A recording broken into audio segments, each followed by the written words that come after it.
Hola, buenas tardes, ¿cómo están? Buenas tardes. Buenas tardes. Buenas tardes. Vamos, vamos a cambiar el fondo, vamos a poner un fondo de verdad. Si no, va a desentonar con el día gris y lluvioso y tormentoso que tenemos hoy. ¿Cómo andan?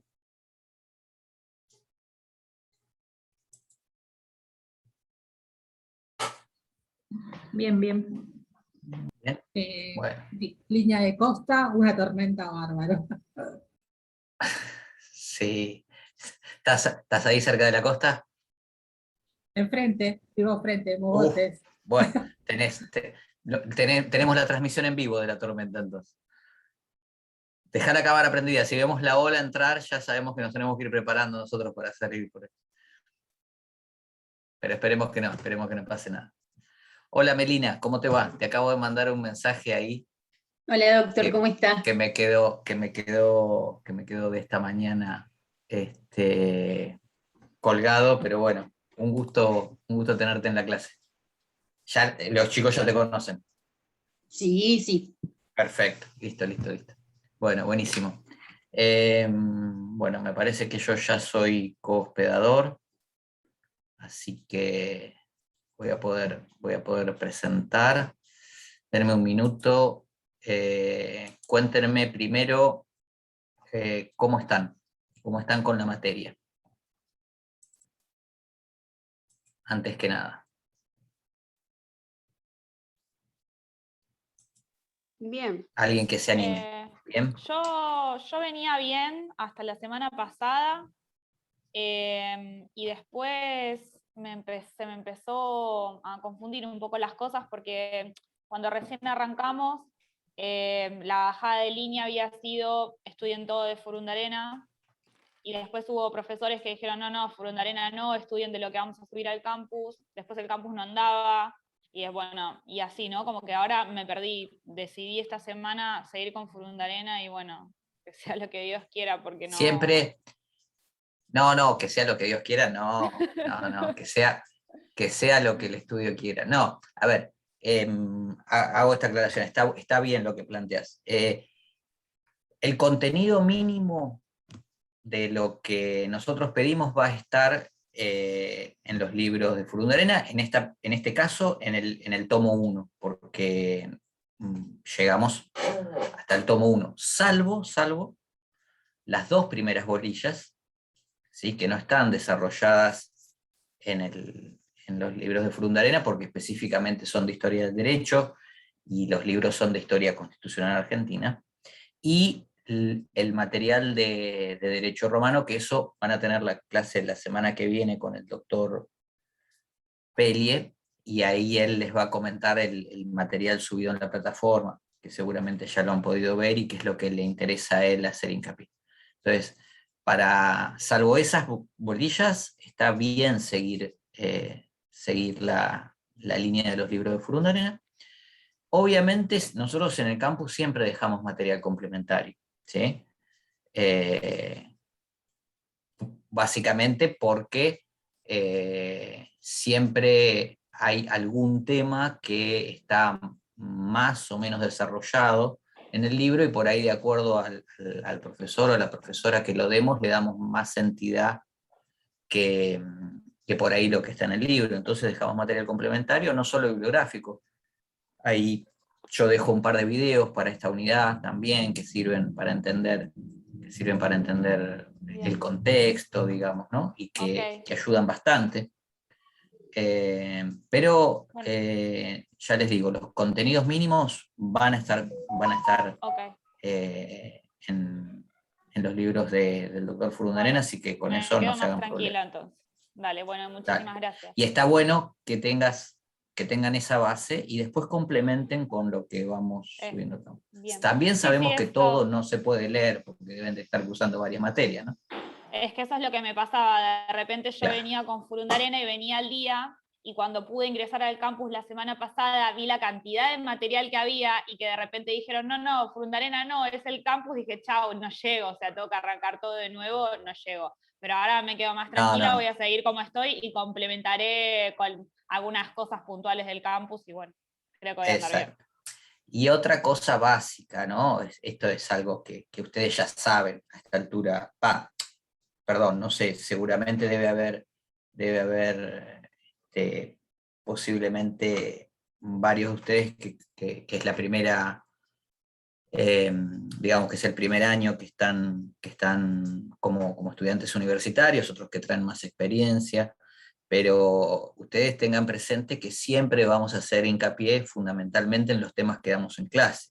Si bien todo lo que está en el programa entra, el programa es tan amplio y el tiempo que tenemos es tan reducido que nosotros en nuestras clases tenemos que focalizar los temas que suponemos prioritarios o que tomamos como prioritarios en relación a los objetivos de la materia, y esos van a ser los temas que finalmente van a ser seguramente examinados, ¿no? No quiere decir que los otros temas no puedan entrar, esto es algo que les deben repetir todos los profesores y las profesoras de todas las materias, todo el programa entra, pero está claro que lo prioritario es lo que vamos a preguntar va a ser lo que damos en las clases, porque además nosotros trabajamos de buena fe. Nosotros queremos que ustedes, nosotros los evaluamos porque es una instancia necesaria y obviamente obligatoria, y a nosotros nos interesa que ustedes aprendan lo que a nosotros nos parece prioritario, y por eso es lo que obviamente es lo que más hacemos hincapié en las clases. Y es lo que les vamos a preguntar básicamente. No es la intención, nunca lo fue, digamos, en los años que yo estudié en la cátedra, de que digamos, no aprueben haciendo preguntas o capciosas o temas que no se dieron. Al revés, nosotros preguntamos precisamente para poder cotejar que efectivamente se van a ir de esta materia con esos contenidos mínimos que nosotros pensamos que les van a servir para continuar la carrera y finalmente para recibirse de abogadas y abogados. Así que hagan mucho hincapié en lo de las clases. Y por ahí un profe dice, bueno, para este tema puse un artículo, ¿no? Bueno, por ahí mírenlo, ¿sí? Además de lo básico, digo, que está en los libros de texto. Así que bueno, más o menos esas son las pautas. Y si tienen dudas, a cualquier profe le mandan mensaje por la plataforma o se comunican con las ayudantes alumnas, tanto con Melina como con Abril, y hay canales de comunicación. A veces nos demoramos un par de días en ver los mensajes o en contestar los mensajes, pero bueno, esos canales de comunicación ustedes también está bueno que los usen. Así que bueno, no sé si les parece, arrancamos con lo que nos compete hoy. ¿Sí? Bien. Hoy vamos a ver un periodo de la historia argentina que es, yo siempre digo lo mismo, ¿no? Que es muy importante. Bueno, todos los periodos que vemos son muy importantes en el sentido de que son, precisamente por eso los abordamos, en el sentido que van a marcar fuertemente no solo la historia argentina, sino que van a marcar fuertemente nuestro destino constitucional, por llamarlo de alguna manera. Yo relaciono siempre mucho de lo que vamos a hablar con lo que ustedes van a ver, seguramente, espero, el cuatrimestre que viene, en teoría constitucional, e incluso lo que van a ver en derechos humanos, e incluso lo que van a ver en derecho internacional público, ¿sí? Aunque también en derecho penal o en derecho procesal penal. ¿Por qué les hago este raconto? Porque para mí estas 4 materias, historia, teoría constitucional, derechos humanos e internacional público, son la columna vertebral de, digamos, lo que hace al derecho público argentino, y tienen una hilación. O sea, nosotros hacemos mucho hincapié en lo que vamos hablando de esta materia en relación a que después van a ser los elementos que constituyan el sistema constitucional que hoy nos rige. y es necesario, hoy digo, siempre fue necesario saber derecho constitucional y saber, por lo tanto, historia constitucional para poder ejercer. Y hoy más que nunca, porque el derecho constitucional, a través de la introducción en igualdad de jerarquía del derecho internacional de los derechos humanos, está constitucionalizado y está colocado en la vértice de nuestro Código Civil y Comercial, por ejemplo. Entonces, si ya ustedes tuvieron elementos, o si alguno cursó Civil 1, pero el artículo 1 del Código Civil y Comercial, que nos rige desde agosto de 2015, asume que todo el sistema jurídico argentino está relacionado con la Constitución y con los tratados internacionales de derechos humanos. Y por eso también están relacionados con institutos que vamos a ver que nacen en esta época. Y en esta época nace uno que es clave, ¿sí? Incluso la Corte, no voy a decir todos los días, pero la Corte por lo menos todos los años, por lo menos en los últimos años, ha dictado fallos centrales sobre este tema, que es el federalismo. ¿Sí? Es en el año 20, en 1820, que de alguna manera, si bien podemos pensar que ustedes vieron Artigas, ¿no? Ya, digamos, el pensamiento de Artigas, las instrucciones en la Asamblea del año 13, ese periodo lo vieron. Catalina me dice que no me preocupa. Sí, lo vimos. Ah, bueno. No, puede ser que Lo sí, dio, pero lo dio yo la profesora la clase Mariel, ese pasada tema, no me parece. estuve. No estuve la Ah, clase bueno, pasada por me un problema asustaste. personal y como venía medio perdida, por eso viste que yo te Me dije al asustaste, principio. me asustaste. Yo digo, si no vieron Artigas, estamos fritos. No, ¿por qué les digo? Porque, digamos, el pensamiento federal es anterior a esta época. Pero en esta época se produce un hecho notable, que es lo que se conoce como la disolución del gobierno central.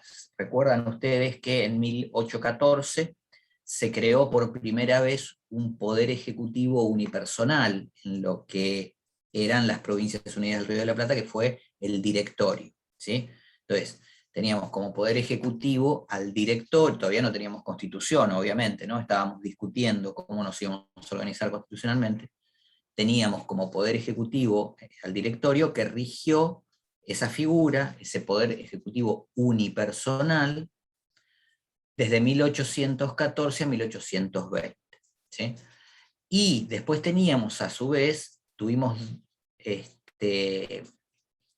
en realidad varias experiencias de poderes legislativos o que tenían la función de legislativo, que la más importante fue la del Congreso, que se instaló en 1816 en Tucumán y que también realizó su labor hasta 1820, hasta que dictó la Constitución de 1819, que fue rechazada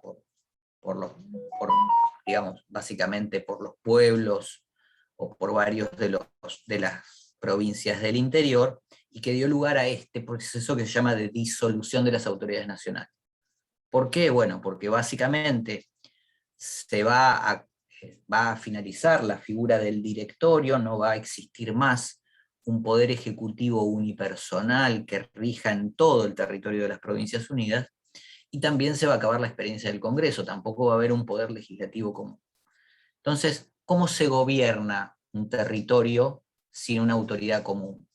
¿Cómo les parece a ustedes? ¿Alguien tiene idea de qué pasó?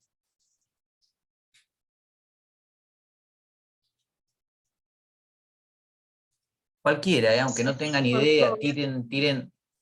¿Cómo? ¿Gobierno en cada provincia sería? Exacto, eso fue lo que pasó. Cada provincia tuvo que organizar su propio gobierno de diferentes maneras. Algunas provincias ya lo venían organizando, ¿sí? Y otras tuvieron que de alguna manera organizarse y se van a comenzar a interrelacionar en una forma de paridad, en igualdad de condiciones, ¿sí? Pero hay un proceso complejo que ahora lo vamos a ver con el tema de la provincia de Buenos Aires. Pero yo les mostraba, a mí me gusta mostrar estos dos mapitas, para que ustedes tengan presente de qué estamos hablando en esta época cuando hablamos de Argentina, porque me parece sumamente gráfico que nos posicionemos en una época en que Argentina digamos, o lo que era Argentina, tenía poquísimos habitantes, no se sabe bien a ciencia cierta qué cantidad de habitantes había, porque el primer censo en nuestro territorio se va a hacer en 1869. Fíjense lo que falta todavía, ¿no?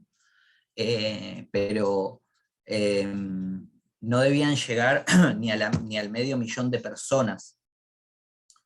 Cuando digo personas, sin contar los pueblos originarios, que estaban ocupando esos territorios que marcan los pueblos, no porque no fueran personas, sino porque no se contaban, digamos, dentro de la población gobernada por los territorios de lo que en ese momento era el protoestado argentino, digo proto porque en el futuro se va a constituir como estado. Por ahora todavía no sabemos muy bien qué era. Por ahora era el ex virreinato del Río de la Plata, y tampoco se sabía muy bien si iba a seguir siendo ex, porque en España todavía tenían la idea de volver a reconquistar los territorios americanos, y en Ecuador todavía se combatía contra las tropas realistas, ¿sí? Está la famosa entrevista entre Bolívar y San Martín en Guayaquil, es todo más o menos en este periodo, o sea que no solo el territorio, digamos, ocupado por las Provincias Unidas del Río de la Plata, o por las Provincias Unidas del Sur, según la denominación que querramos tomar, es tan pequeño en relación a lo que hoy tenemos, sino que además todavía está en discusión que esos territorios en un futuro puedan efectivamente mantener la independencia que habían declarado. Esto se va, bueno, digamos, hay elementos de la guerra de la independencia que finalmente se van a concluir en 1824, y ahí ya vamos a decidir de alguna manera el destino de las ex colonias españolas en América. Pero lo cierto es que en este periodo estamos en plena discusión con respecto a esto, con varios frentes. Tenemos un frente interno, ¿sí? Fíjense, ese mapa, el mapa de la derecha, no sé si para ustedes estará para a la derecha y a la izquierda, el más clarito, digamos, el que tiene más definición. Fíjense que marca muy bien lo que es la Liga de los Pueblos Libres. ¿Se acuerdan lo que era la Liga de los Pueblos Libres? Sí, sí, todo lo que le pertenecía a Artigas, que Artigas estaba... Exacto. Las provincias que estaban bajo influencia de Artigas, que fíjense que son, bueno, la banda oriental, que todavía se considera un territorio que unido a las Provincias Unidas del Río de la Plata, lo que va a ser Entre Ríos, que todavía no está constituida como provincia, parte de Corrientes, parte de Misiones, porque ahí hay mucho territorio disputado con los pueblos originarios, Santa Fe, ¿sí? Y parte de la provincia de Córdoba también, ¿no? Entonces, fíjense que es un territorio casi tan grande como el que oficialmente estaba ligado a Buenos Aires, ¿sí? Donde estaba el directorio, que son el resto de las provincias, digamos, Salta, Jujuy todavía no estaba constituida como provincia, Tucumán, Catamarca, La Rioja, Santiago del Estero, Mendoza, San Juan, San Luis, ¿sí? Ahí tenemos de alguna manera luego cuando Buenos Aires se forme, de alguna manera se conforme como provincia, que ahora lo vamos a ver, vamos a tener las 13 provincias originales, digamos, fundacionales de nuestro territorio, ¿sí? No sé, La Rioja me había olvidado alguna. Pero bueno, eso respondían al orden colonial, que fue primero fueron las gobernaciones, luego las intendencias, a esas divisiones políticas que se habían fijado en la etapa de los Borbones, ¿sí? Pero bueno, fíjense lo pequeño que estamos hablando, y imagínense además en ese momento lo que eran las comunicaciones, ¿sí? Obviamente por carreta, por caminos de tierra, muy mal mantenidos, es decir, además con una fuerte incidencia de las bandas o las tropas locales, ya sean las de cada gobernación, pero también la de los hacendados, que disputaban poder político a la par de cualquier gobernador, porque podían armar sus propios ejércitos o tenían sus propias bandas, digamos, para autoprotegerse. ¿Sí? O sea que era una situación muy, muy caótica, que la guerra contra la independencia había de alguna manera generado una gran inestabilidad en todo lo que era ese territorio. Entonces, perdón, me fui, vuelvo. Dijimos, un frente interno primero en la disputa entre las provincias que oficialmente estaban reunidas en el Congreso de Tucumán, que luego se traslada a Buenos Aires, bajo el mando del directorio, ¿sí? Y por otro lado, la Liga de los Pueblos Libres, que le disputaba esa hegemonía, ¿sí? Con un ideario político diferente, ¿sí? No me quiero meter mucho en eso, porque ya lo deben haber visto, y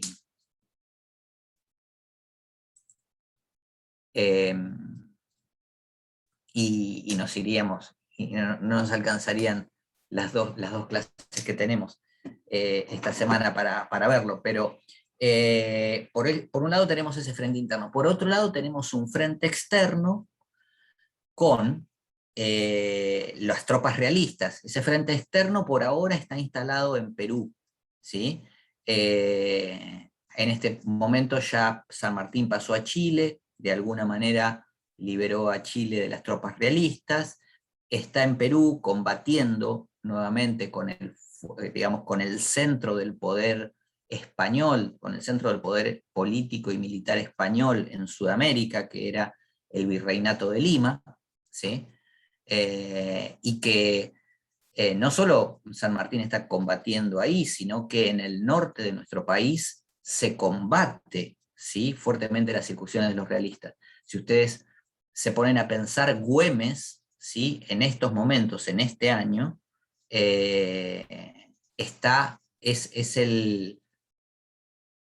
el dique de contención a las incursiones de los españoles que quieren volver a reconquistar el norte argentino. Fíjense que Güemes se va a morir en un combate, digamos, en una escaramuza que sucede en la ciudad de Salta el 17 de junio de 1821, o sea, casi un año después de los hechos que empezamos a ver nosotros. O sea, que les quiero decir con esto que todavía se está combatiendo, incluso en nuestro territorio, o en lo que luego va a ser Argentina, contra los realistas, ¿sí?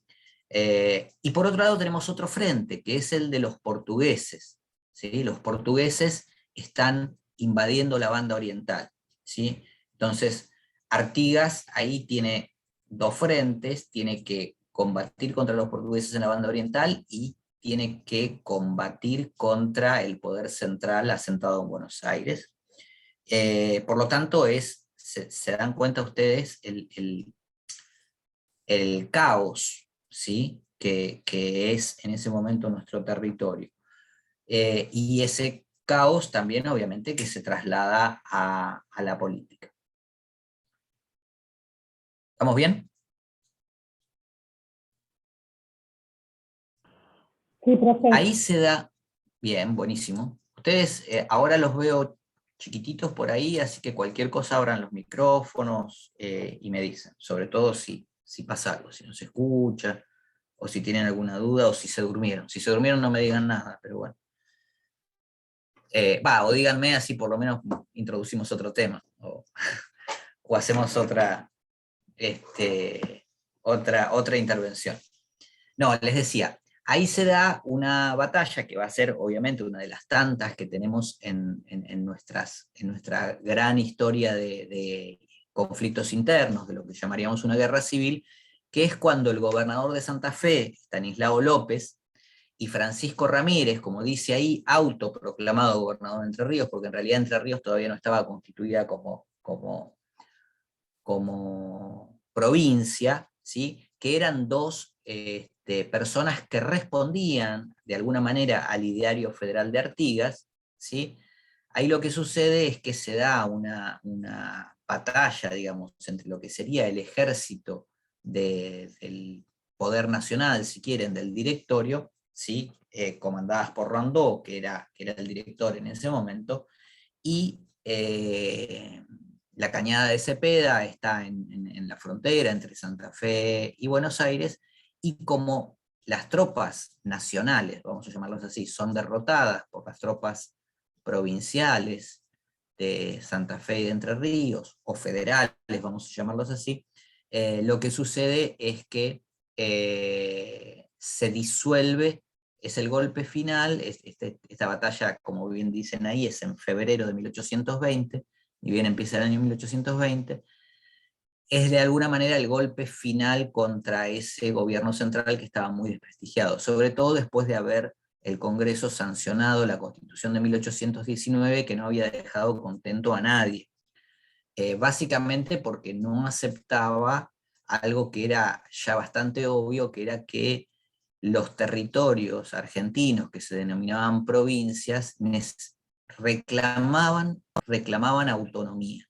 Y esta es la base central del federalismo, ¿no? Ustedes esto ya por ahí lo vieron en las clases anteriores, pero cuando nosotros hablamos de la discusión que se produce, les diría que ni bien instalada la Junta de Mayo, la Junta Provisional de Mayo, después del famoso 25 de mayo, hasta quizá nuestros días, pero para no ser tan dramático, por lo menos hasta que se sanciona la Constitución de 1853, lo que sucede es que la discusión sobre si tenemos que tener una organización federal o unitaria va a atravesar todos esos largos años de historia, 43 años de historia, y va a ser la base de numerosos conflictos. Si yo les pregunto ahora, ¿cuál es la diferencia entre una organización política federal y una unitaria? ¿Alguien me la puede contestar? Un gobierno centralizado y otro descentralizado. O sea, va por individual. ahí. Va por ahí. Va por ahí. ¿Y qué significaría centralizado y descentralizado? Y como era Buenos Aires, que todos dependían de la decisión de Buenos Aires o del poder de Buenos Aires, y descentralizado, que cada provincia ya podía tener su propio gobierno, quizás no dependiendo un 100% de Buenos Aires. Bien, ahí fuiste, me parece, me encantó eso que dijiste de tener su propio gobierno. ¿Qué significa tener su propio gobierno? Y como nosotros hoy en día, sus propias autoridades provinciales. Exacto, exacto. Eso se... Tener autonomía sobre su propio territorio. Ahí está. La clave de la organización federal es la autonomía de los estados o las provincias, como le llamemos, ¿no? Podemos llamar las unidades territoriales, que le pongamos el nombre que querramos. En algunos estados federales se llaman estados, como Estados Unidos, en otros se llaman provincias, como acá, porque seguimos una tradición española, ¿sí? Y autonomía, acá lo que va a denotar es la posibilidad de dictar, o de organizar, mejor dicho, un gobierno propio. ¿Sí? Y no solo eso, también de generar los propios recursos, ¿sí? Económicos. Esto es muy importante. Fíjense que nuestra Constitución vigente, en el artículo 5, dice que cada provincia se puede dictar su propia Constitución siempre y cuando respete los derechos y garantías que contiene la Constitución Nacional, y siempre y cuando además organice su propia administración de justicia, su propio régimen municipal, y asegure la enseñanza primaria obligatoria, o sea que le pone condiciones. Pero bajo esa órbita, perdón, y me olvidé de la más importante, y que respete el sistema representativo y republicano, es decir, no puede organizar una monarquía, una provincia, porque eso va en contra de el artículo 1 de nuestra Constitución, que organiza su gobierno como un sistema representativo, republicano y federal. Entonces, yo sé que me estoy yendo muy lejos, pero quiero que quede esto claro para lo que sigue de la materia, porque es muy importante. La discusión que se daba en esta época era si las provincias se les iba a reconocer autonomía, es decir, la posibilidad de elegir su propio gobernador, de dictarse su propia constitución, de generar sus propios recursos, o si se iba a organizar, como dijo Sandra, bajo un sistema unitario. ¿Y qué supone la organización bajo un sistema unitario? Bueno, supone, como dijo ella, una centralización. Entonces, acá, en un sistema unitario, ¿quién va a nombrar gobernador de cada provincia? Y en este caso Buenos Aires, ¿no? Como que el resto de las provincias está subordinado al poder o las decisiones de Buenos Aires en este caso. Exacto. Yo voy a llamarlo gobierno central, porque podría haber estado en Buenos Aires o podría haber estado en Córdoba. Nosotros, por historia, sabemos que la idea era la concentración de poder político en Buenos Aires, porque era la ciudad más importante del territorio. Pero un sistema unitario supone que, por ejemplo, gobernadores nombrados por el gobierno central, que no se pueden dictar su propia constitución o su propio reglamento, ¿sí? Y que no manejan sus propios recursos, ¿sí? Entre otras características, digo, ustedes cuando vayan ahora después el cuatrimestre que viene a teoría constitucional, van a estudiar competencias más complejas entre las dos formas de organización. Pero lo cierto es que Santa Fe, por ejemplo, había dictado su primer reglamento provisorio, que lo podemos pensar como una constitución provincial, en 1817, ¿sí? Entonces, que en 1820 le quisieran imponer una constitución unitaria, claramente iba en contra de sus intereses.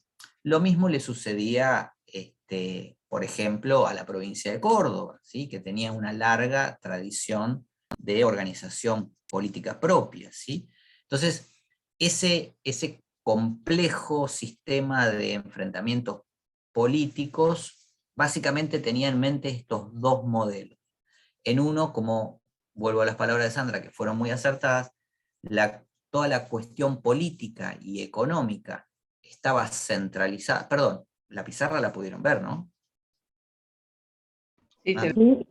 Sí, sí. No, porque recién me pone el cartel que la pueden ver y digo que estuve escribiendo. Listo. Entonces, esto ustedes lo que tienen que tener en claro para ver lo que se estaba discutiendo en esta época. Básicamente se estaba discutiendo quién iba a tener la posibilidad de imponer poder político y económico al resto de las provincias. Entonces, estos son los dos grandes sistemas a muy grandes rasgos. Vuelvo a la presentación, si les parece.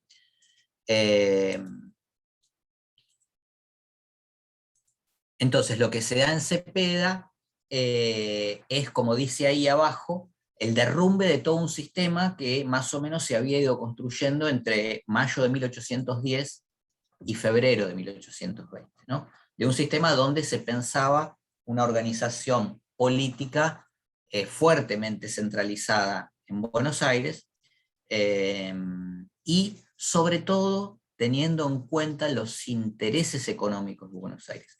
Esto es algo que generalmente no se dice, pero cuando ustedes vean en el libro la discusión entre el libre cambio y el proteccionismo, es una discusión fundante también en nuestro país. Porque porque la Revolución de Mayo lo que hizo no solo fue cambiar las condiciones de poder político, es decir, no solo nos independizamos, por lo menos en los hechos, de España, sino lo que pasó es que el centro económico del virreinato, que estaba más en el norte de nuestro país, en Salta, en Tucumán, en Santiago del Estero, pasó a Buenos Aires. Y ahí está esta disputa histórica que no se va a zanjar hasta mucho tiempo después, ni siquiera en 1853, con la Constitución se va a zanjar, en ese cambio. ¿Por qué? Bueno, porque durante toda la colonia, la producción de riquezas del Virreinato del Río de la Plata estaba en el norte, ¿sí? A través de la ruta que comerciaba los productos que venían básicamente de las minas de Potosí y hacían toda la cadena hasta el puerto de Buenos Aires, y todas las élites provinciales que se formaron en esa época estaban ligadas a ese comercio y a ese camino. Bueno, en 1810 se corta esa cadena y los terratenientes, sobre todo del litoral, que llamamos litoral, provincia de Buenos Aires, Santa Fe, parte de Entre Ríos, son los que empiezan a imponer condiciones, y a ellos no les interesa formar parte de esa cadena comercial con el Alto Perú, lo que se conoce como el Alto Perú, porque ellos lo que quieren hacer es vender los cueros del ganado cimarrón. ¿Saben lo que es el ganado cimarrón? Sí, el que está salvaje. Exacto, del ganado salvaje que se multiplicó en las inmensas praderas del litoral.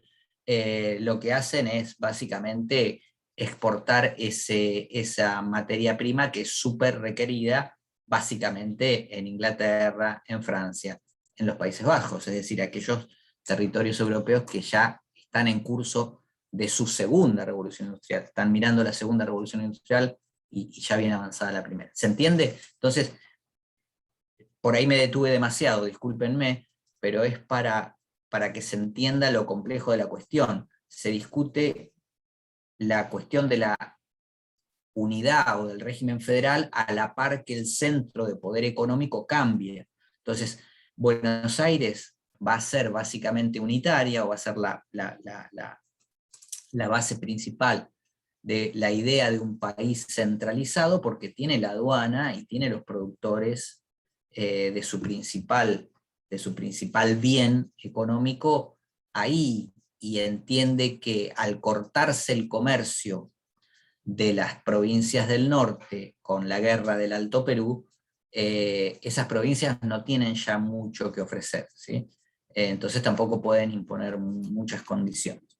Y ahí está la versión también del libre cambio y del proteccionismo. Las provincias reclaman una política económica proteccionista, que juro que no me voy a poner en detalle de lo que significa, pero ustedes lo tienen mencionado en el libro y lo deben haber tratado varios de los profes de la cátedra, en contra de la versión de Buenos Aires, que quiere el libre cambio y que logra el libre cambio hasta, ustedes van a ver en la semana que viene, cuando vean los gobiernos de Rosas, sobre todo el segundo gobierno, que el libre cambio impera en la Argentina, en el territorio que va a ser Argentina en el futuro, desde 1810 hasta 1835, en que Rosas, ya como gobernador de la provincia de Buenos Aires, dicta la ley de aduana. Pero bueno, el libre cambio implicaba que los productos industriales británicos, franceses, de los Países Bajos, podían entrar con muy pocos aranceles y competían contra los productos artesanales de las provincias, ¿sí?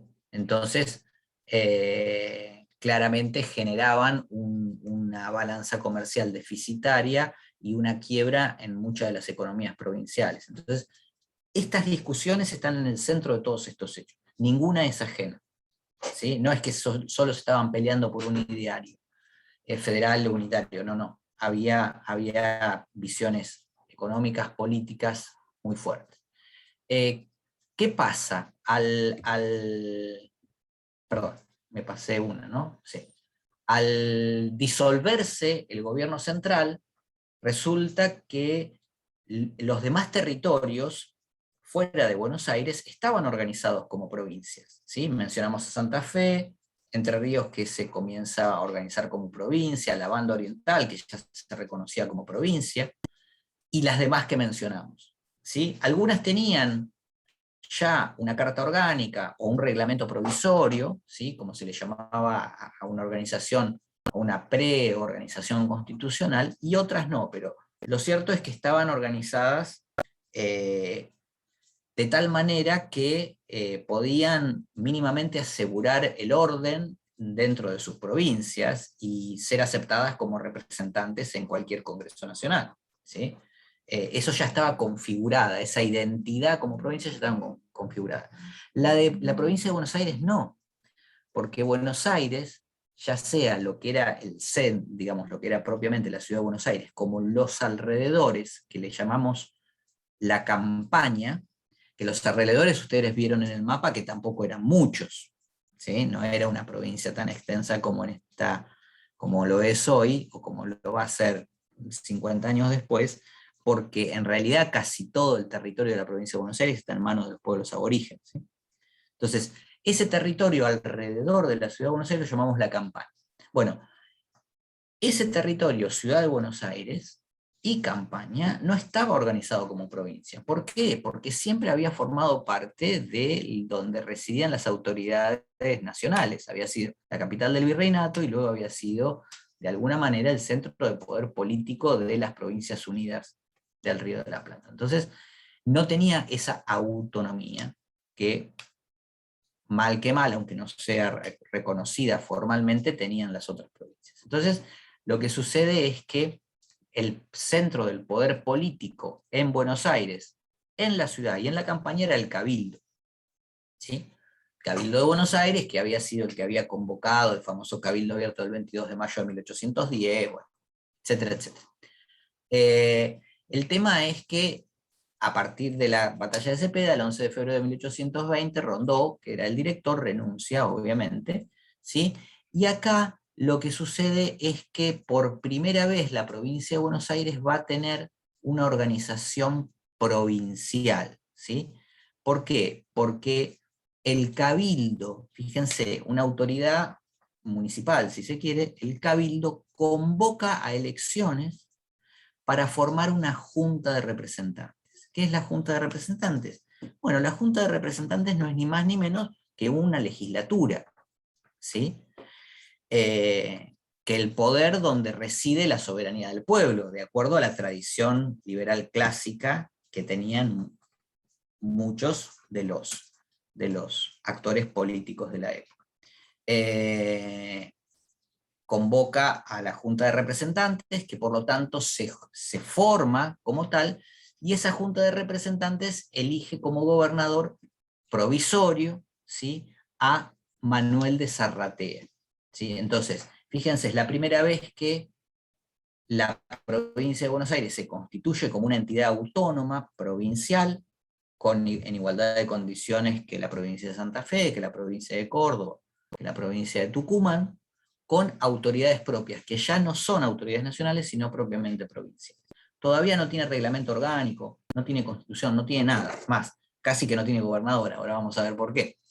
Porque durante todo el año 1820 hay todo un tire y afloje, todo un gran periodo de conflictos de poderes donde nadie hace pie todavía en esa provincia nueva como para hegemonizarla en poder político. Y cuando digo nadie, digo, no hacen pie ni aquellos sectores que habían apoyado a la política del directorio, sí que son muchos, ni aquellos sectores que están más aliados de alguna manera a la idea de los caudillos federales como Estanislao López, Francisco Ramírez y José Artigas.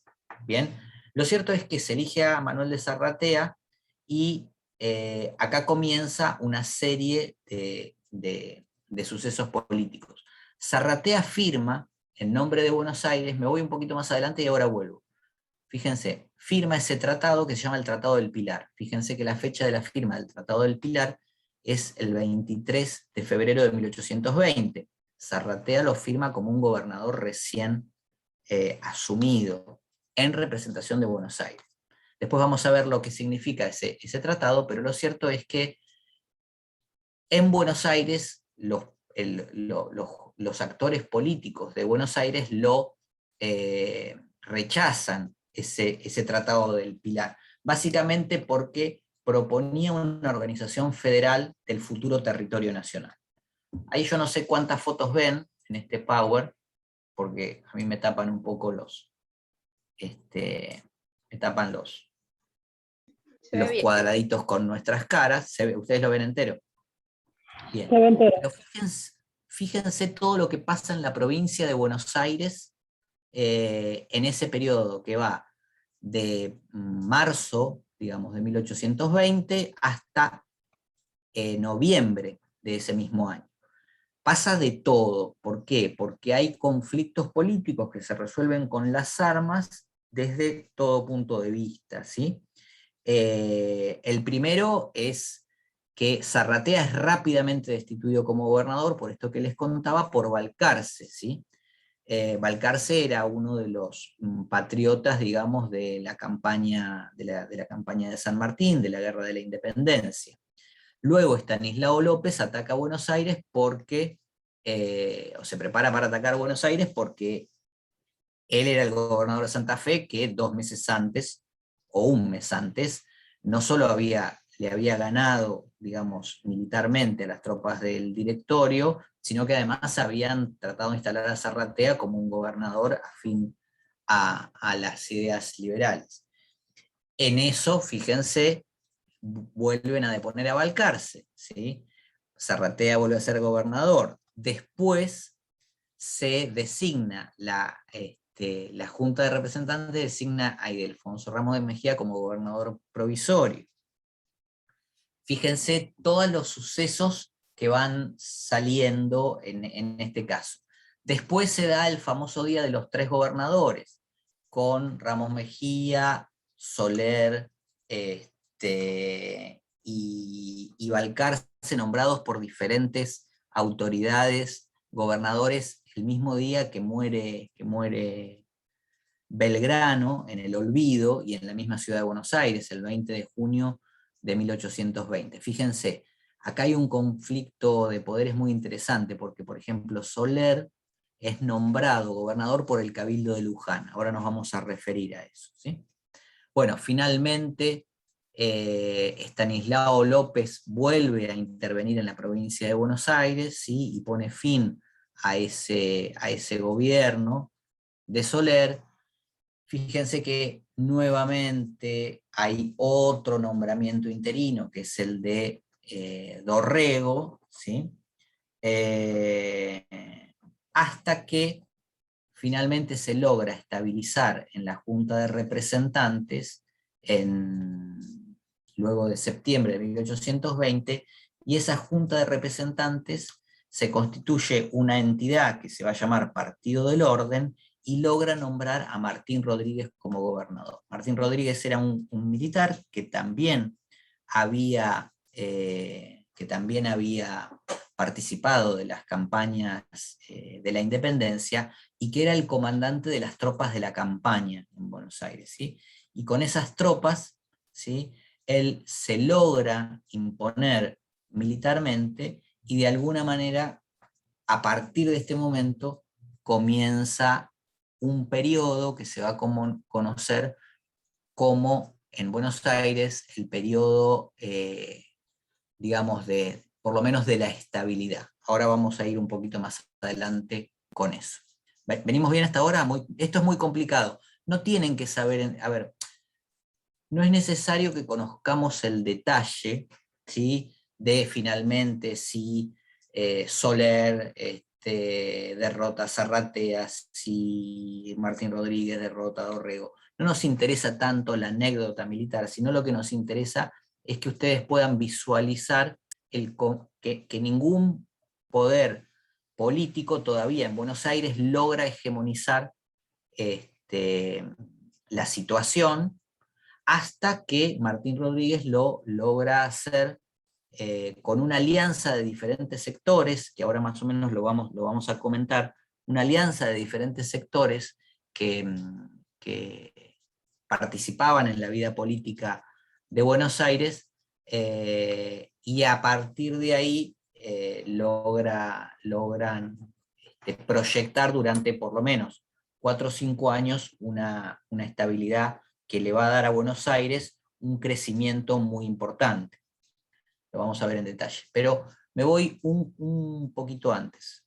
Me voy un pasito antes.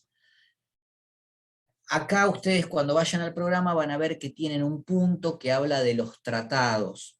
En este caso vamos a ver 3, Pilar, Venegas y Cuadrilátero. Fíjense que se dan en diferentes años, aunque en un periodo de 2 años, y que son muy importantes. ¿Por qué?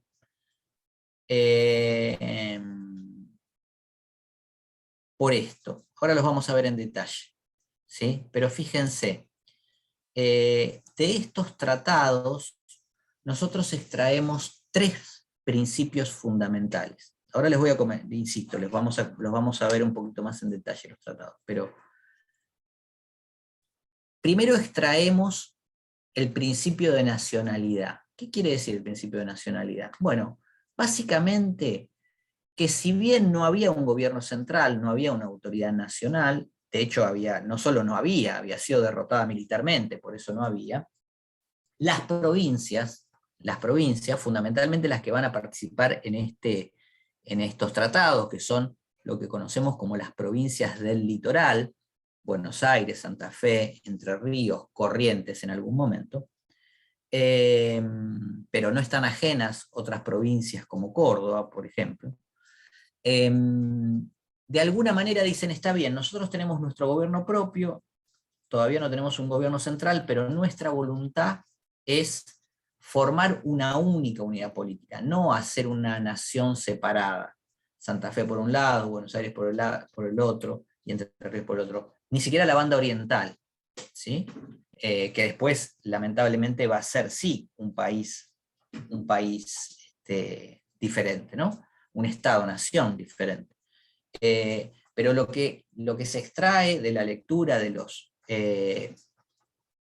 los preámbulos y de los artículos de estos tratados es este principio de nacionalidad.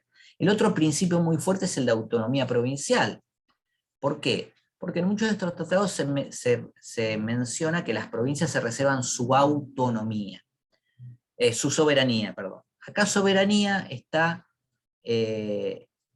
soberanía es una definición jurídica por el cual no hay una entidad más alta por sobre la que tiene soberanía, ¿sí? Es el máximo poder. Entonces nosotros decimos que los estados-nación son soberanos.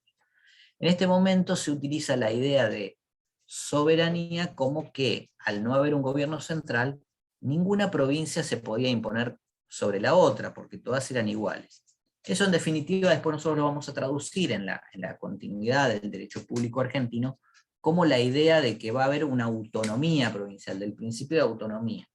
Las provincias acá lo que reclaman es lo que vivimos antes, su facultad de dictarse sus propias normas bajo una entidad común que va a ser la nación, de elegir sus propias autoridades y de manejar sus propios recursos, ¿sí? De eso hablamos cuando hablamos de autonomía provincial.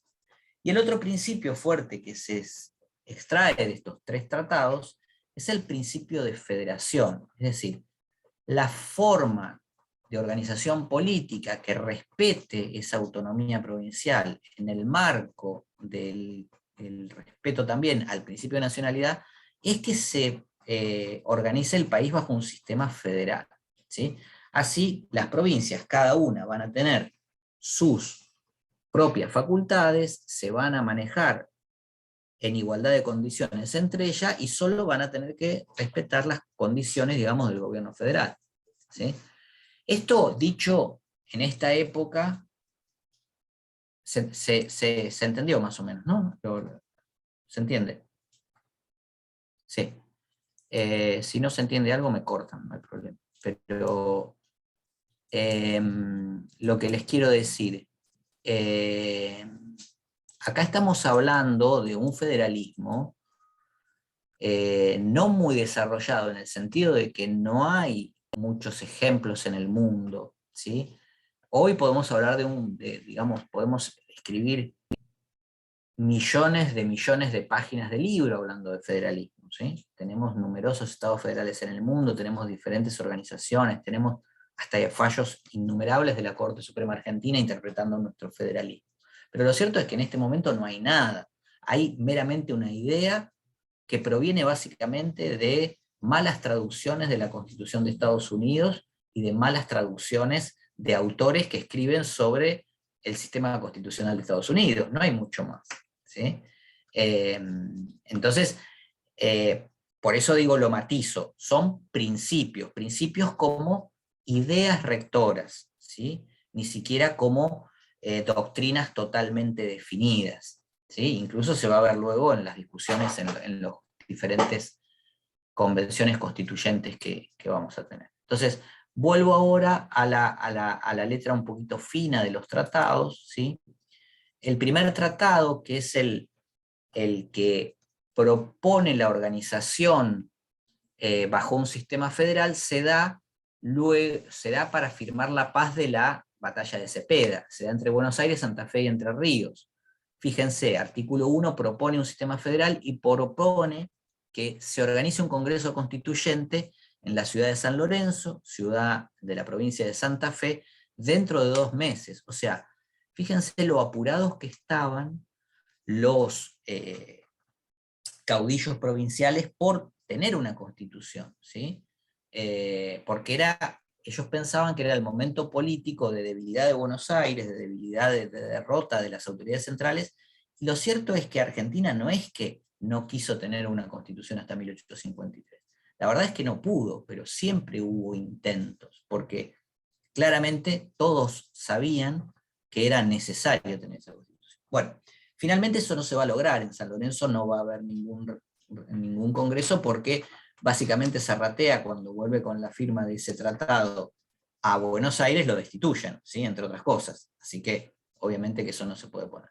Bueno, hay algunas cláusulas que se van a repetir, ¿sí? Como por ejemplo la navegación libre de los buques de las provincias amigas. Ustedes tienen que pensar acá que la navegación de los ríos es la clave central en el desarrollo económico de los pueblos, ¿sí? Sobre todo en esta región y sobre todo en el río Paraná y Uruguay, que eran el canal de comunicación entre, digamos, desde el Río de la Plata, Entre Ríos, Corrientes y Misiones por un lado, y Santa Fe por el otro, a través del Paraná, ¿no?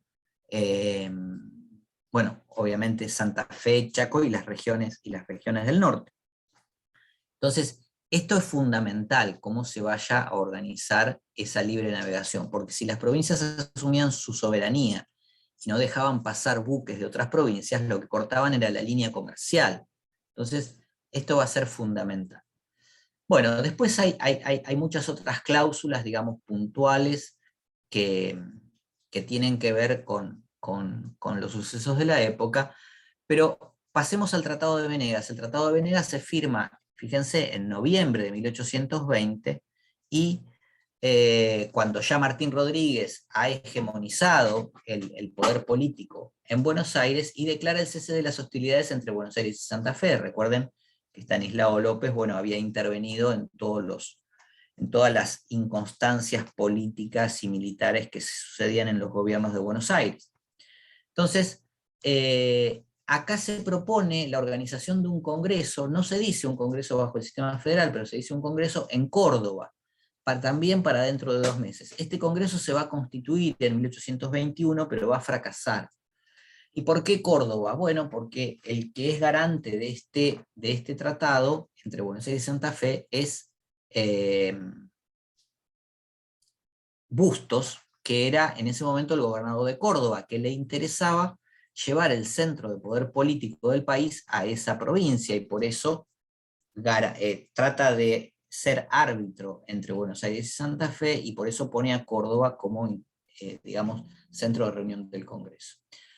Acá hay una cuestión central, digamos, en este tratado, y es que va a ser su aparición un hacendado de la provincia de Buenos Aires que se llama Juan Manuel de Rosas, que obviamente ustedes lo deben haber sentido nombrar en algún momento y que lo vamos a nombrar mucho en este periodo de la historia, ¿sí?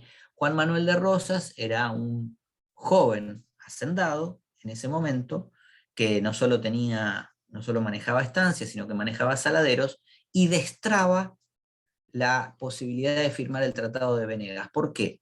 Porque Santa Fe le pedía una indemnización a Buenos Aires. ¿Por qué? Bueno, por los gastos en que había incurrido en la guerra contra Buenos Aires por el incumplimiento de Buenos Aires de, entre otras cosas, el Tratado del Pilar.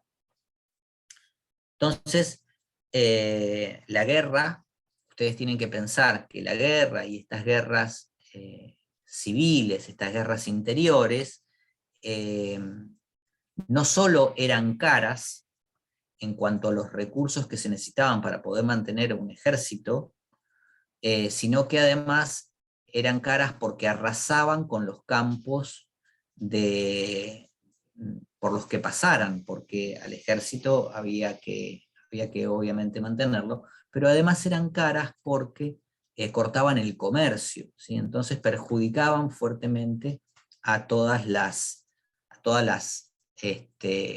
los pueblos de los territorios que estaban en guerra, ¿sí? Y además costaban muchas vidas, porque se incorporaban a los jóvenes por la fuerza a los ejércitos de cada uno de los caudillos, ¿no? O sea que los desastres económicos eran muy fuertes. Por eso Santa Fe exige a Buenos Aires que la indemnice con 25.000 cabezas de ganado, que Buenos Aires no tenía de dónde sacarlos. Entonces aparece Rosas y dice, bueno, yo me voy a hacer cargo de esa indemnización, finalmente la cumple luego de 3 años, pero eso le granjea una amistad muy fuerte con Estanislao López, ¿sí? Y a partir de ahí van a ser aliados luego cuando Rosas, unos poquitos años después, comience a jugar fuertemente en la política de la provincia de Buenos Aires. Y el Tratado de Cuadrilátero es importante porque nuevamente se reafirma ese principio de nacionalidad.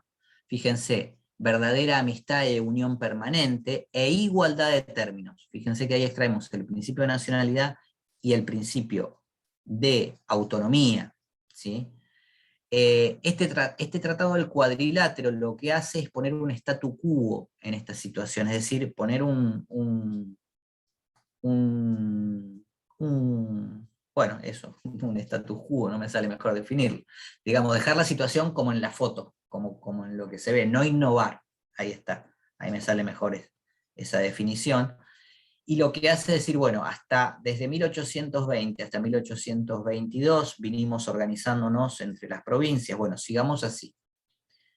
Formemos una liga defensiva-ofensiva, digamos, donde las provincias que lo firmemos estemos protegidas, no solo contra las invasiones extranjeras, sino por ahí contra las invasiones de otras provincias, y entre nosotros funcionemos como una confederación, que es otra forma de organizarse políticamente.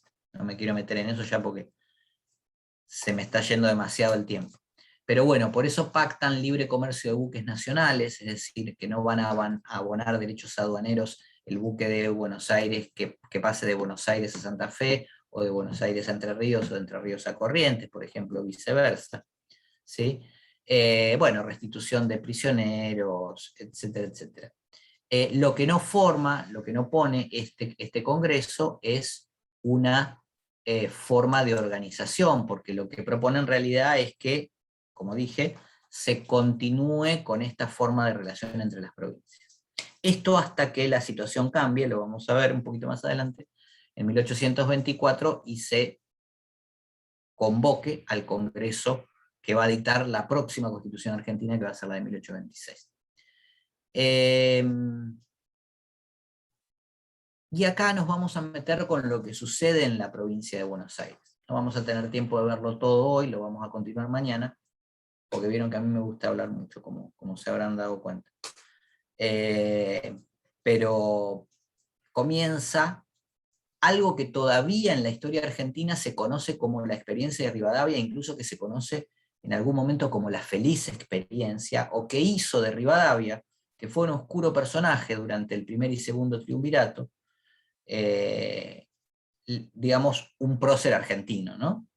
muy discutido. Quizá es el prócer argentino junto con Julio Argentino Roca más discutido, ¿sí? Porque su actuación fue muy, muy, muy compleja en los años posteriores. Pero lo cierto es que, como vimos, en 1820 asume Martín Rodríguez, ¿sí? como gobernador, y lo que va a hacer Martín Rodríguez va a ser nombrar a Rivadavia como ministro de gobierno y a otro personaje histórico argentino que se llama Manuel García como ministro de Hacienda.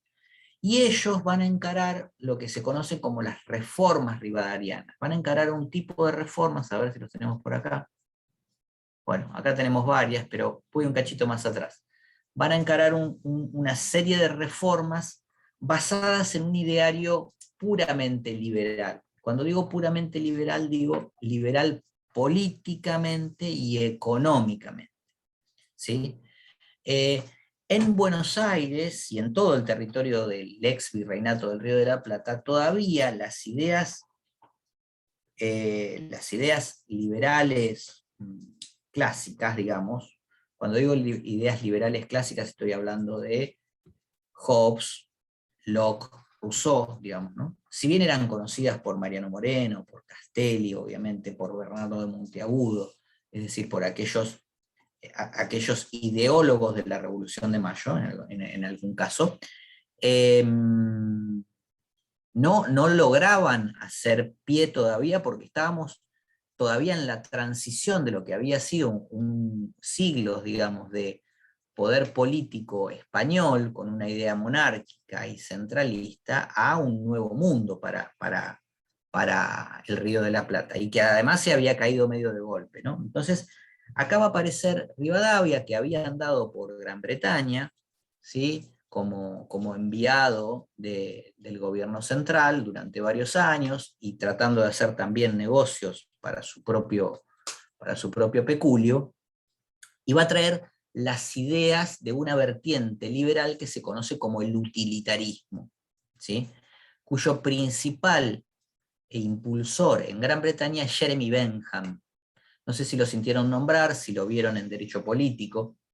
Jeremy Bentham es un pensador, obviamente, que se inscribe en el liberalismo político y en el liberalismo económico, pero que forma parte de una segunda oleada de estos pensadores, ya no en el origen de Locke, que había escrito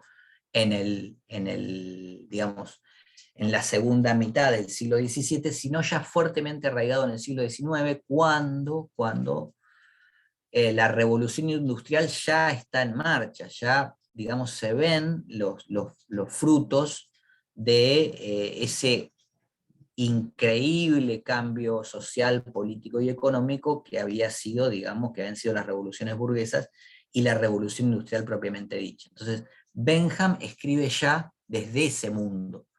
Para Argentina, o para lo que luego va a ser Argentina, es el mundo del futuro, ¿sí?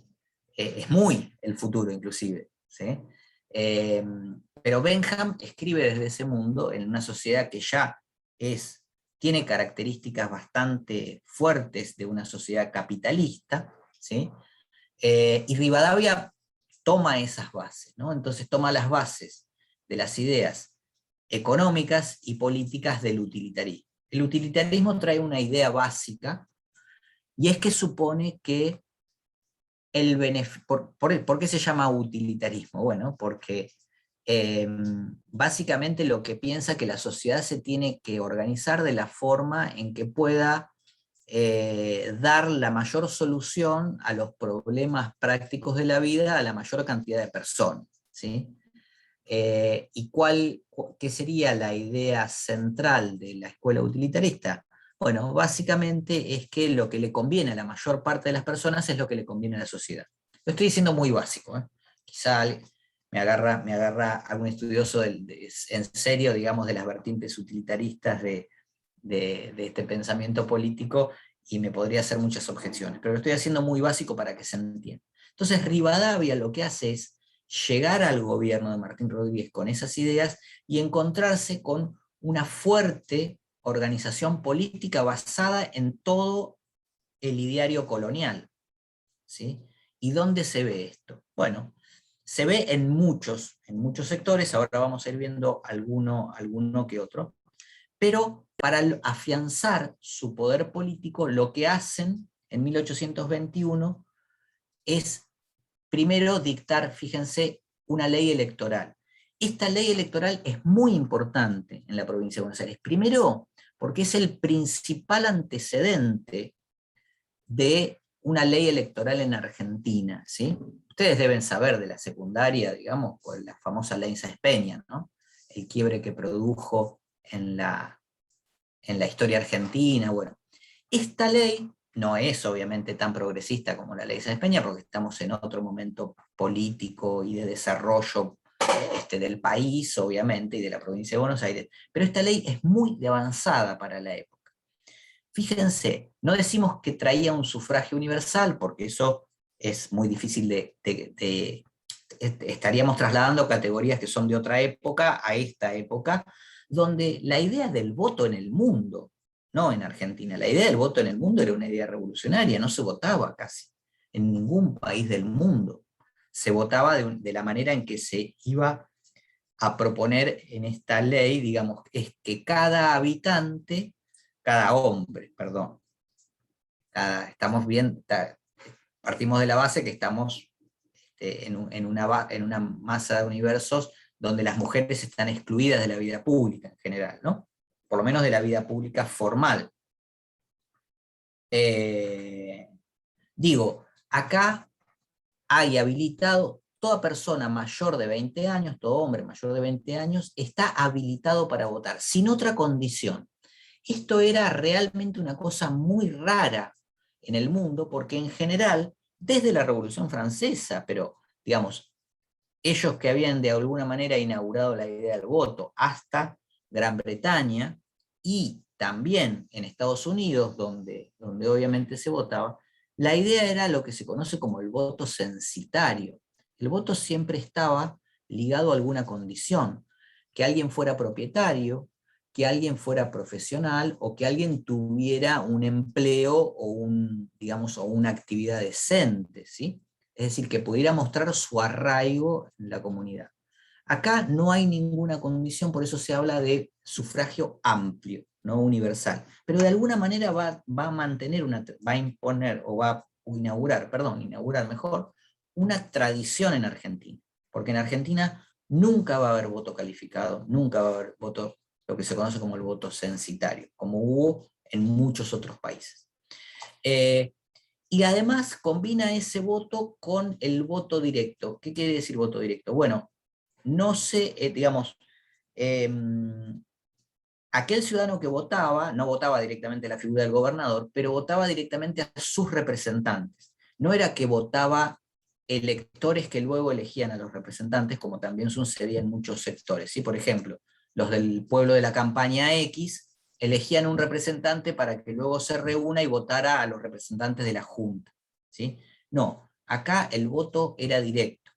El habitante de la campaña votaba directamente a los representantes que iban a representar a la campaña en el Poder Legislativo de Buenos Aires, y los habitantes de cada una de las parroquias, se llamaban parroquias, las divisiones electorales dentro de la ciudad, porque respondían a una cuestión de división de iglesias, de parroquias, y hasta hoy se sigue usando, o sea, hoy se usa la denominación de circunscripción, pero durante muchos años después se siguió usando la idea de parroquias para delimitar la circunscripción electoral dentro de la ciudad.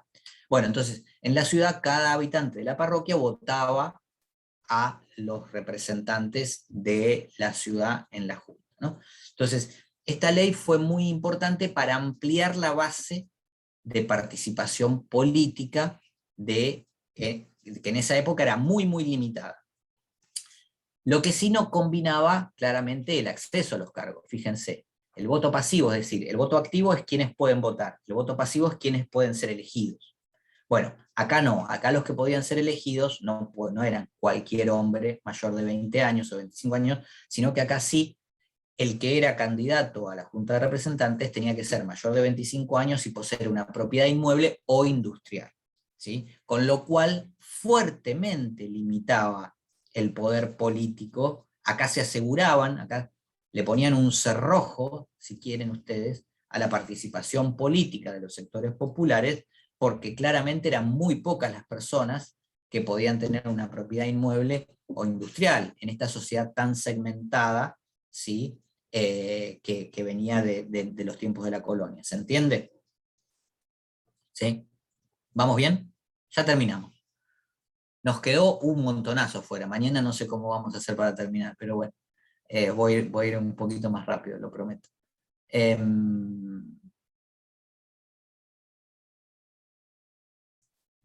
Profe, ¿le puedo hacer una consulta?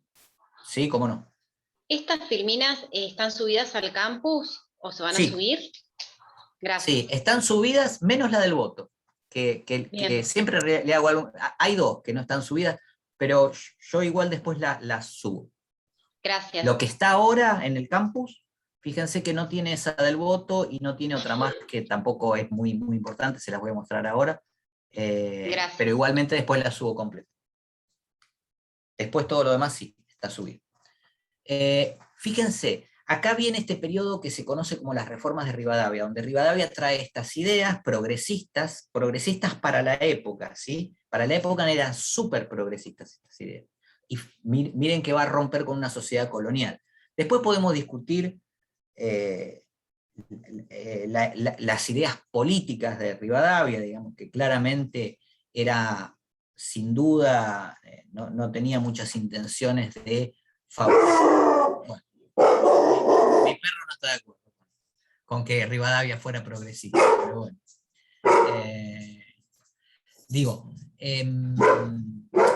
Para la época eran sin duda progresistas, básicamente porque eran liberales frente a la tradición monárquica, digamos, de las instituciones de nuestro país. Todas las instituciones de nuestro país tenían una base monárquica.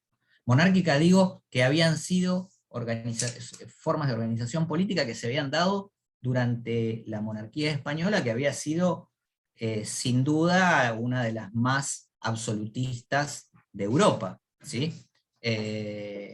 Entonces teníamos ese resabio. Y por otra parte era progresista frente a la identidad, frente a la tradición eclesiástica que tenía también el territorio del virreinato de las provincias, porque, digamos, básicamente los españoles habían venido con la cruz y con la espada, ¿no? Con la espada habían impuesto, digamos, las organizaciones políticas de base monárquica, como los cabildos, por ejemplo, bueno, y con la cruz, obviamente, habían impuesto la religión católica en todo el territorio, ¿no? Y la ligada, muy fuertemente ligada al Estado, etcétera, etcétera. Entonces, lo primero que hace Rivadavia es una reforma política fundamental, que es suprimir los cabildos. Los cabildos que existían en la provincia de Buenos Aires en ese momento eran dos, el de Luján y el de la ciudad de Buenos Aires, ¿sí? Los cabildos habían sido los representantes de la vida política de cada una de las ciudades donde estaban, o de las ciudades satélites que tenían a su alrededor. Bueno, no me quiero expandir, digamos, ¿no? En lo que había significado el Cabildo de Buenos Aires, pero al suprimirlo, lo que hace Rivadavia es quitar no solo poder político, sino poder judicial y poder militar también. Porque recuerden, ustedes, si no lo recuerdan, se los comento, en los cabildos funcionaba la policía, digamos, como la conocemos hoy, o una prehistoria de la policía como lo conocemos hoy, las fuerzas del orden, pero también funcionaban el orden judicial, funcionaban los alcaldes de primer y segundo voto, que eran los jueces civiles y los jueces penales de primera instancia. Entonces, al suprimir esos cabildos, Rivadavia necesariamente tiene que hacer una reforma judicial. Y esa reforma judicial supone que se nombran jueces legos, quiere decir jueces jueces es lo contrario, jueces técnicos, digamos, jueces que estaban formados en derecho, se nombran 5, 2 para la ciudad de Buenos Aires, para la parte urbana de la ciudad de Buenos Aires, y 3 para la campaña, y después se se nombran jueces de paz, que van a ser los que actúen en los pueblos, que eran jueces legos, es decir, no tenían que ser abogados, y son jueces además que actúan en forma gratuita, y son nombrados por el gobernador. Y el juez de paz va a ser una figura histórica, digamos, en el desarrollo judicial de la provincia de Buenos Aires, muy fuerte. Hoy existen juzgados de paz, no son los mismos que en esa época, pero fíjense que se denominan de la misma manera. Entonces, esta reforma judicial le quita a los cabildos sus funciones judiciales y crea por primera vez, digamos, en la provincia de Buenos Aires un poder judicial propio, con funciones propias, ¿sí? Luego hace la reforma, junto con eso, digamos, hace una reforma administrativa muy fuerte, porque también los cabildos tenían parte de la administración de las ciudades. Entonces, lo que crea acá es, fíjense, una centralización en el gobierno provincial que nos rige casi hasta el día de hoy, porque crea una serie de organismos, ¿sí? Por ejemplo, la Tesorería General de la provincia, que hoy existe todavía, o la Asesoría General de Gobierno, o la Contaduría de la provincia. Fíjense, organismos que van a centralizar todos una serie de funciones administrativas, económicas y financieras de la provincia, obviamente, en este caso, en la ciudad de Buenos Aires, donde estaba el gobernador y la Junta de Representantes. Y eso obviamente que le resta poder, en este caso, a las organizaciones locales que podían tener algún tipo de incidencia mediante las funciones que tenían los cabildos. Y esto, digamos, sin duda es una organización de la administración del Estado que no se conocía hasta ese momento, ¿sí? Y lo que busca es mantener ciertos principios de la época, ¿no? No vamos a hablar de una idea de políticas públicas porque sería estar contrabandeando categorías históricas, ¿no? Como me gusta plantear a mí, pero lo cierto es que nace la idea de tener una administración pública, ¿sí? Profesional, reglada, ¿sí? Aunque no se va a dictar una constitución en la provincia de Buenos Aires en esta época. No va a poder dictarse una constitución, sin embargo dicta una serie de normas mediante la Junta de Representantes que organizan estos poderes, ¿sí? La otra gran reforma que hace es la reforma eclesiástica, el otro gran poder que proviene de la colonia, ¿sí? Y lo que hace acá es, básicamente, terminar con algunas órdenes religiosas, ¿sí? Que tenían un fuerte poder, tanto en la ciudad como en la campaña, y tenían incidencia económica. Terminar con el diezmo, por ejemplo, que era una recaudación de un impuesto obligatorio para la Iglesia Católica, y lo que hace también Rivadavia acá, y se va a ganar el odio eterno del sector fuertemente católico, es incautar muchos de los bienes que las diferentes órdenes religiosas tenían bajo su explotación, ¿sí? Y cuando digo bienes, digo tierras, digo edificios, etcétera, etcétera. También va a haber una reforma educativa, ¿sí? Los cabildos tenían a su cargo la instrucción primaria, ni piensen que en un establecimiento tipo escuela, era una instrucción primaria mucho más básica, pero a partir de este momento esa instrucción primaria la van a dejar Martín Rodríguez y Rivadavia en manos de una entidad que se va a crear también en esta época, que es la Universidad de Buenos Aires, ¿sí? Fíjense la cantidad de reformas. La reforma militar es muy importante también. ¿Por qué? Porque hay todo un ejército que se fue constituyendo desde las invasiones inglesas, ¿sí? Se fue constituyendo con miras a ¿qué? Con miras a derrotar a los españoles. Pero ya en el territorio de la provincia de Buenos Aires hace años que no se combate contra los españoles. Solo se combate en Salta, en Jujuy, bueno, y obviamente en Perú, Ecuador, la Gran Colombia, ¿sí? Por eso San Martín está tan alejado de los intereses de Rivadavia, y por eso Rivadavia lo va de alguna manera a odiar tanto a San Martín, ¿no? Y va a ser un odio mutuo, en definitiva.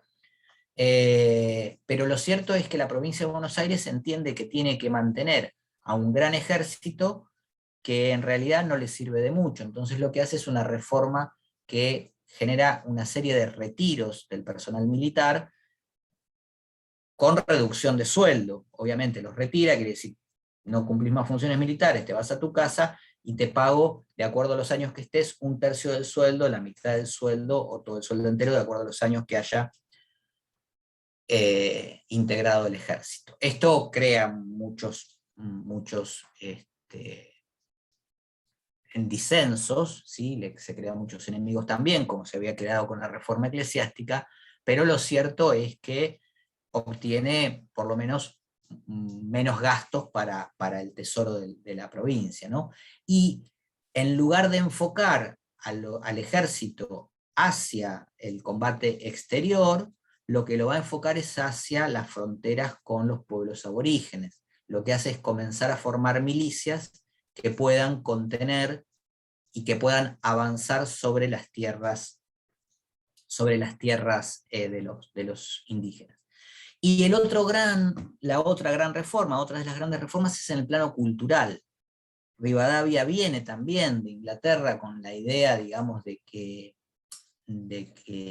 la cultura o los valores, digamos, de la civilización occidental tienen que imponerse, y fíjense, crea la Universidad de Buenos Aires, como les dije, el Colegio de Ciencias Morales, que va a ser una especie de colegio secundario, que va a ser el que prepare los jóvenes para entrar a esa universidad, y crea otros organismos culturales como la Sociedad Literaria, la Academia de Medicina y de Legislación, que van a ser los que reúnan a los pensadores de esa época, de los que luego se van a sacar los profesores, se van a formar los profesores que puedan ir a la Universidad de Buenos Aires.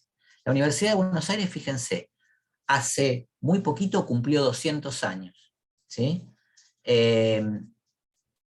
La primera universidad que hubo en el territorio argentino es la de Córdoba, ¿sí? Creada en 1641, si no me estoy equivocando en las fechas, que fue una universidad creada por la Orden de los Jesuitas, y que tiene obviamente una tradición importantísima, ¿sí? Y la otra universidad que había en el territorio del Virreinato del Río de la Plata era la Universidad de Chuquisaca, donde estudió Mariano Moreno, donde estudió Castelli, ¿sí? Pero no había universidad en Buenos Aires. Bueno, la crean Martín Rodríguez y Rivadavia porque entienden que es fundamental tener, obviamente, un centro de formación. En ese momento, las facultades, por llamarla de alguna manera, los departamentos, porque no eran facultades, que se crean son los de medicina, los de jurisprudencia y los de teología, ¿sí? Luego se van a sumar otro tipo de profesiones con el tiempo, pero lo cierto es que,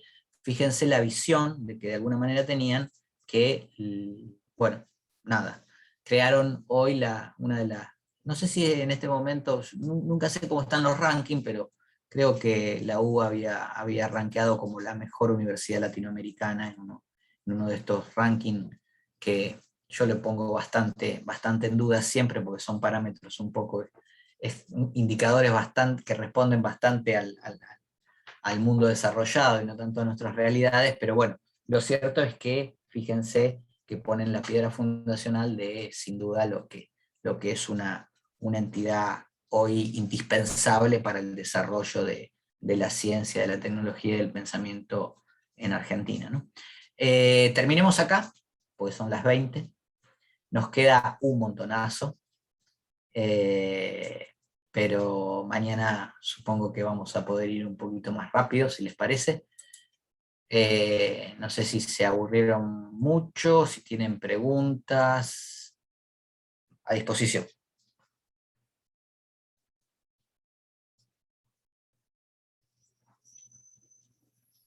Bastante claro, profe. Gracias. Bueno, me alegro. Sí, a mí lo Eso único iba a que decir. quiero, Bueno.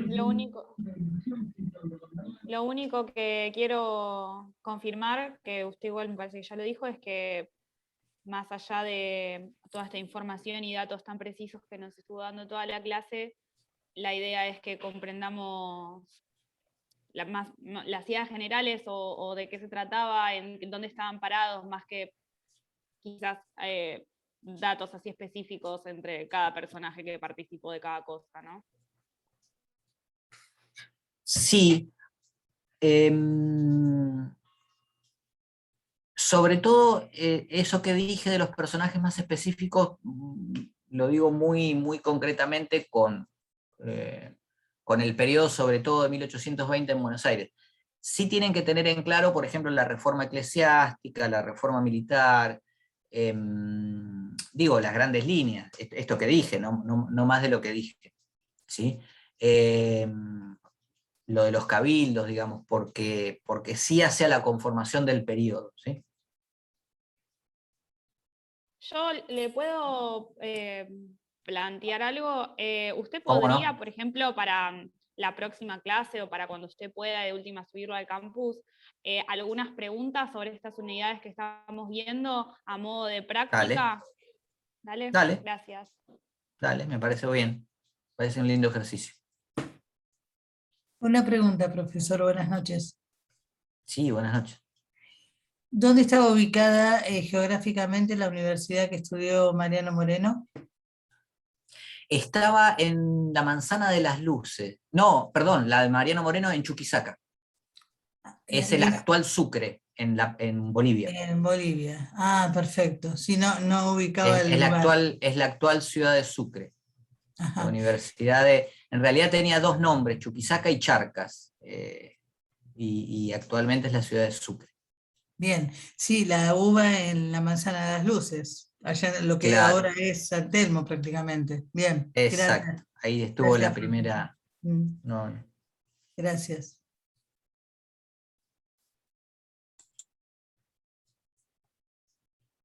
bueno, si les parece, cerramos.